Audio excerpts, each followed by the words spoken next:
খারিজ সহকারী পরীক্ষার জন্য কিছু গুরুত্বপূর্ণ প্রশ্ন। খতিয়ান কি? জমির মালিকানার রেকর্ড, জমির মালিকানার সরকারের যে রেকর্ডটা এটা বলছে খতিয়ান। সিএস এর পুনরূপ কি?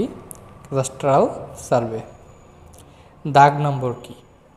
জমির নির্দিষ্ট নম্বর হচ্ছে দাগ নম্বর। মৌজা কি? ভূমি জরিপের মৌলিক একক। পর্চা কি? খতিয়ানের কপি। নামজারি কি? মালিকানা পরিবর্তনের রেকর্ড আপডেট। এরপরে ডিসিআর কি? ডিসিআর হচ্ছে সরকারি রসিদ, মানে কর জমা।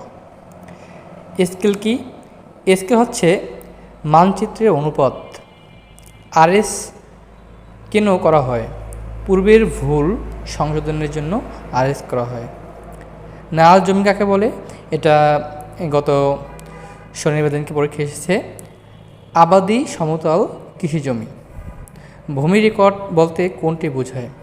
খতিয়ান ও পর্চা। একটি গানটার চেইন কত অংশে বিভক্ত? 100। এটা পরীক্ষা এসেছে। খতিয়ানের প্রকারভেদ কী কী? খতিয়ানের প্রকারভেদ হচ্ছে সিএস, এসএ, আরএস, বিএস। সিএসটা কি? সিএস হচ্ছে ব্রিটিশ আমলে প্রথম জরিপ যেটা, আর এসএ হচ্ছে জমিদারি প্রথা বিলুপ্তির পর জরিপ। আরএস কি? আরএস হচ্ছে পূর্বের ভুল সংশোধনের জন্য যেটা করা হয়। আর বিএস কি? আধুনিক জরিপ যেটা।